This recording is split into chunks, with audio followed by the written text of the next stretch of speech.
وفي هذه اللحظة بالذات إذا تعطى إشارة انطلاق هذه المباراة وطارق ثابت له الكرة.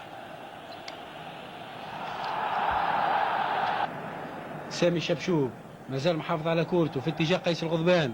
قيس الغضبان وتقطع وتمشي لمراد المالكي. مراد المالكي وما يتحكمش في الكرة. سامي العروسي ترجع لدفاع النجم الرياضي الساحلي. محمد المكشر مخطئ تمشي سامي العروسي. سامي العروسي اسكندر السويح على اليمين يوزع اسكندر السويح وياخذها حبيب الجواشي. وكانت هفوة من الحارس لحبيب الجواشي كانت تكلف فريقه غاليا في هذه اللحظة في الدقيقة الخامسة. معين الشعباني. معين الشعباني كرة في الوسط في اتجاه سامي العروسي معاه سامي شبشوب. الكرة ما زالت في حوزة الترجي الرياضي التونسي. اسكندر السويح. اسكندر السويح كونديا تراوري ما فماش تسلل. كونديا تراوري داخل منطقة الجزاء. سامي العروسي ما تحكمش في هذه الكرة. كانت فرصة بارزة منذ بداية هذه المباراة لصالح الترجي الرياضي التونسي بعد تمهيد من كونديا تراوري، لكن هذا الأخير ما تحكمش في كورته تضيع عليه وتمشي لحارس النجم الرياضي الساحلي حبيب الجواشي.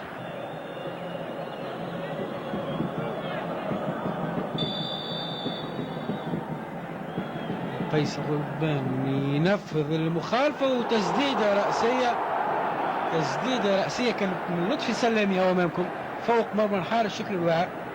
ربما تفيق الفرصة البارزة لصالح النجم الرياضي الساحلي في هذه المباراة. طويلة تهرب الكرة على المناري وثم كايتا ومعه المالكي. كايتا يقص الكرة. كايتا طويلة في اتجاه وونسي ثم الجزيري ومعاه الجزيري يحاول باش يوزع وتصطدم الكرة في خالد بدرة. تنفذ من قيس الغضبان وفي القائم الثاني شكري الوعاري بعد هذه الكرة. والمناري في هجوم معاكس إلى كانديا تراوري وهجوم معاكس في الترجي التونسي. ثم خالد بدرة ينضم إلى الهجوم طويلة وتغيير كلي. سويح ثم بدرة يطلب في الكرة. سويح يفضل إرجاع الكرة إلى الخلف إلى المالكي. أخذ بسرعة مشي طارق ثابت.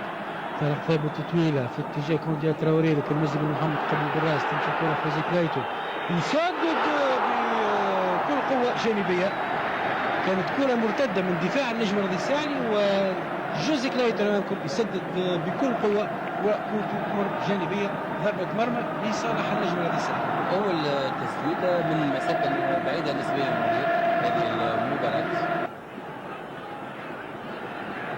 المناري غير كليا اتجاه معين الشعباني ومعه جوزي كلايتو. معين الشعباني ومجدي بن محمد يتدخل ويخرج الكرة في التماس.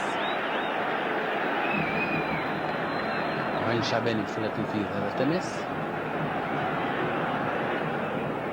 طويلة ترجع من حكيم البرقي ثم جوزي كلايتون يوزع الهدف الأول كانديا تراوري يخرج كالسهم امام الحارس بكيفيه سريعه جدا ويغلط الحارس. اذا تتغير النتيجه في الدقيقه 39 قريب 39 وبعد ثواني اذا الدقيقه 40 قبل 5 دقائق من نهايه الشوط الاول تتغير النتيجه وتصبح هدف ل0. ثم بهته من جانب دفاع فريق النجم الرياضي الساحلي ويخرج اذا كسام الكانديا تراوري حركي انتهازي. يتقدم جوزي كلايتون يمر الكرة لابراهيم كوني. ابراهيم كوني في اتجاه عبد القادر كيتا سريع. عبد القادر كيتا من الجهه اليمنى يوزع في اتجاه جد الجزيري وفرصه تضيع على النجم الرياضي الساحلي. حب يمرر زد الجزيري لكن كورته كانت مخطئه. اقل من 3 دقائق مازالت تفصلنا عن نهايه هذا الشوط الاول. الترجي التونسي متقدم بنتيجة هدف مقابل 0. الهدف كان بإمضاء اللاعب تراوري في الدقيقة 39. العروسي ومراد المالكي وتصطدم بالعارضة والهدف الثاني لصالح الترجي التونسي عن طريق مراد المالكي. كانت كرة قوية باغتة الحارس لحبيب الجواشي والهدف الثاني لصالح الترجي التونسي في الدقيقة 48. بطبيعة الحال ثم اخطاء دفاعيه وبلاش اخطاء ما ثماش اهداف. ترجع الكره لصالح النجم الرياضي الساحلي. زياد الجزيري داخل منطقه الجزاء وتذليل الفارق لصالح النجم الرياضي الساحلي. تذليل الفارق عن طريق زياد الجزيري في الدقيقه 43. إذا 2-1 لصالح الترجي الذي التونسي، وثلاثة أهداف تسجلوا في ظرف 6 دقائق. دقيقة 39 تراوري، 42 المالكي ضعف النتيجة، وفي الدقيقة 44 زياد الجزيري يذلل الفارق.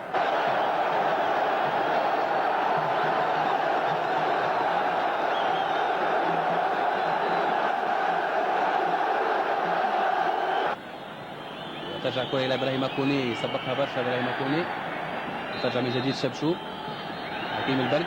وفي هذه اللحظة بالذات يعلن الحكم الألماني إدغار شتاينبورغ عن نهاية الشوط الأول بنتيجة 2-1.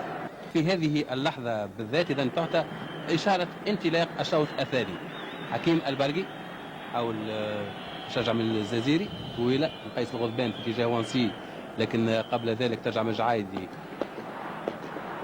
وفريق النجم الرياضي الساحلي يحاول كما قلنا في هذا الشوط الثاني تغيير الفارق. مجدي بن محمد طويلة والكرة متاعه ترجع، وفريق الترجي التونسي كالعادة في العكس الهجومات السريعة. محمد المكشر يسبق مباشرة إلى حارس مرمى حبيب الجواشي.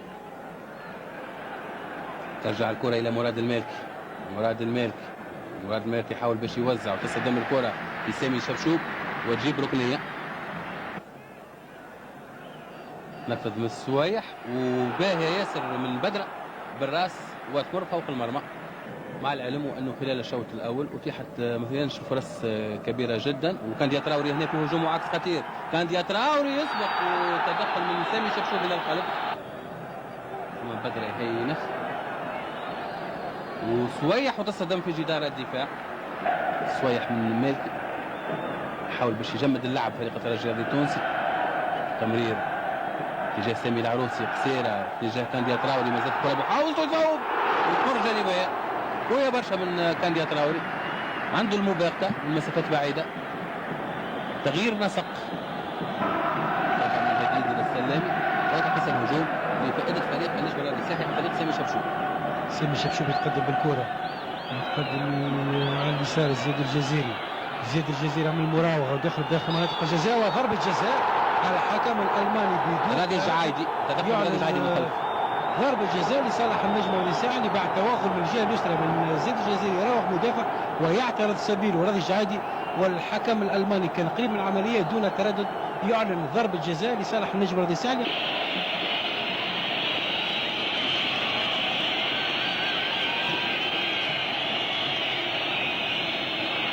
ينتظر في إشارة الحكم، إذا يعطيه الإشارة الحكم يقدم وصي ويسجل هدف التعادل لصالح النجم الساحلي في الدقيقة 63.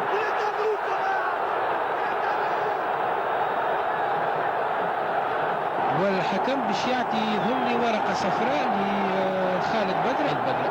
نشوف كيفاش العملية، كان يتبع في العملية. إذا ورقة صفراء لخالد بدر، حب يتبع وسيلة ما مش يرجع الكرة بسرعة. رجع مرة أخرى الجزيري، أنه في الشوط الأول كما لاحظت كان الترجي التونسي هو الأكثر عنده فرص. ترجع الهجوم المعاكس عن طريق كانديا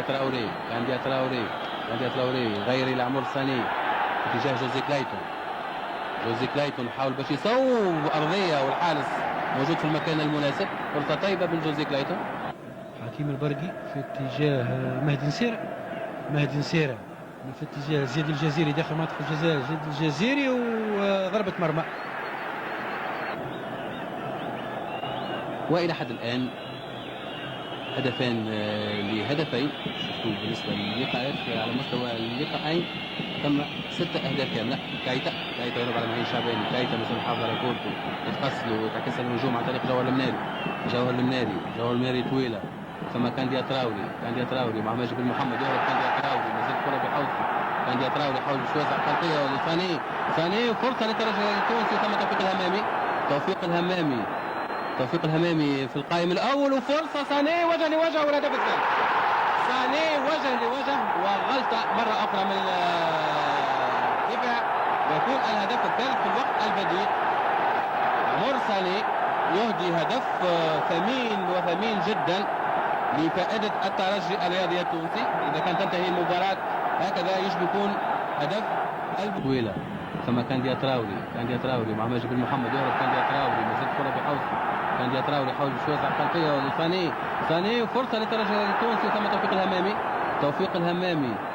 توفيق الهمامي في القائم الأول وفرصة ساني وجه لوجه والهدف الثاني ساني وجه لوجه وغلطة مرة أخرى من الدفاع ويكون الهدف الثالث في الوقت البديل. عمر ساني يهدي هدف ثمين جدا لفائدة الترجي الرياضي التونسي. إذا كانت تنتهي المباراة هكذا يجب يكون هدف البطولة. مازال وقت على كل حال. هاي الإعادة شوفوا هنا شوفوا محمد المكشر تهرب عليه الكرة حب باش يرجعها بالرجل اليسرى ويلقى روحه وجه لوجه عمر ساني اللاعب البديل. شوفوا كيفاش مكشر تهرب عليه الكرة وحده. محاولة مجدي بن محمد حاول عبثا الالتحاق بهذه الكرة ومن زاوية أخرى الهدف. شفنا كثير من الأخطاء الدفاعية بالنسبة لفريق النجم الرياضي الساحلي كلفته إلى حد الآن 3 أهداف.